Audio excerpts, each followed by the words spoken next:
Hello friends, welcome back to Vijetha's kitchen. ఇవాల్టి వీడియోలో మనము క్యాబేజీ టమాటా కర్రీని ఎలా చేసుకోవాలో తెలుసుకుందాము. క్యాబేజీ కర్రీని సింపుల్గా ఎక్కువ మసాలాలు వేయకుండా కూడా మనం టేస్ట్గా ప్రిపేర్ చేసుకోవచ్చు. మరీ ఎక్కువ ఇంగ్రీడియంట్స్ మసాలాలు లేకుండా చేసుకుంటే ఎవరికైనా సరే చేసుకోవడానికి ఈజీగా ఉంటుంది.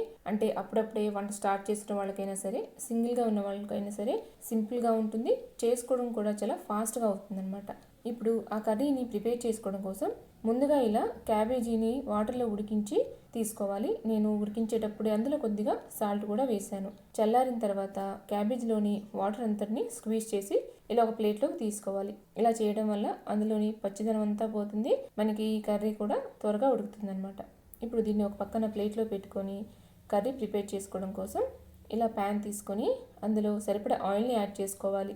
వేడెక్కిన తర్వాత అందులో ఒక స్పూన్ ఆవాలు, ఒక స్పూను జీలకర్ర వేసుకొని ఇలా వెల్లుల్లి రెబ్బలు అలాగే ఎండుమిర్చిని కూడా వేసుకొని బాగా ఫ్రై చేసుకోవాలి. ఇవన్నీ బాగా వేగిన తర్వాత ఇప్పుడు ఇందులోనే కొద్దిగా పసుపు అలాగే పచ్చిమిర్చిని ఇలా పొడవుగా కట్ చేసుకొని వేసి ఫ్రై చేసుకోవాలి. పచ్చిమిర్చి కూడా బాగా వేగిన తర్వాత ఇలా చిన్న ముక్కలుగా కట్ చేసుకున్న ఆనియన్స్ని వేసి అందులోనే కరివేపాకు కూడా వేసి ఒకసారి కలుపుకోవాలి. ఇప్పుడు రుచికి సరిపడా సాల్ట్ వేసి మరొకసారి మొత్తం కలుపుకోవాలి. ఇలా కలుపుకున్న తర్వాత మనం ముందుగానే ఉడికించిన క్యాబేజీని యాడ్ చేసుకోవాలి. సాల్ట్ వేసేటప్పుడు చూసి జాగ్రత్తగా వేసుకోండి, ఎందుకంటే మనం ఉడికించేటప్పుడు వేసాం కదా. ఇలా మూత పెట్టి మీడియం ఫ్లేమ్లో ఒక 5-10 నిమిషాల పాటు బాగా మగ్గనిద్దాము. ఇలా క్యాబేజీ బాగా మగ్గిన తర్వాత ఇలా ముక్కలుగా కట్ చేసుకున్న టమాటాలను వేసి కలుపుకోవాలి. ఇక్కడ నేను 2 టమాటాలని యాడ్ చేశాను. ఇప్పుడు ఇందులో 2 స్పూన్ల కారము అలాగే 1 స్పూన్ ధనియాల పొడి, కొద్దిగా గరం మసాలా వేసి కలుపుకోవాలి. ఈ టమాటాలు బాగా మెత్తగా అయ్యేంత వరకు మగ్గించుకోవాలి కూరని.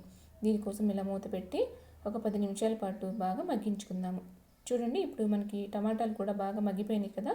గ్రేవీ కోసం కొద్దిగా వాటర్ని యాడ్ చేసుకొని కలుపుకున్న తర్వాత 2-3 నిమిషాల పాటు ఉడికించుకుంటే సరిపోతుంది. మనకి క్యాబేజీ కర్రీ రెడీ అవుతుంది అనమాట.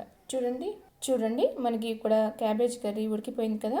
ఇప్పుడు చివరిగా ఇందులో కొద్దిగా కొత్తిమీర కూడా వేసుకొని ఒకసారి కలుపుకుంటే మనకి టేస్ట్గా ఉండే క్యాబేజ్ కర్రీ సింపుల్గా రెడీ అయిపోయింది అనమాట. ఇప్పుడు ఈ కర్రీ మనము సర్వ్ చేసుకోవడానికి రెడీ. ఇలా రెడీ అయిన క్యాబేజీ కర్రీ మనకి అన్నము చపాతీలోకి చాలా బాగుంటుంది. చూసారు కదా ఎంతో సింపుల్గా ప్రిపేర్ చేసుకోవచ్చు. మరి ఈ రెసిపీని మీరు కూడా ట్రై చేసి మీకు ఎలా వచ్చిందో ఆ ఫీడ్బ్యాక్ని నాకు కామెంట్ బాక్స్లో చెప్పండి.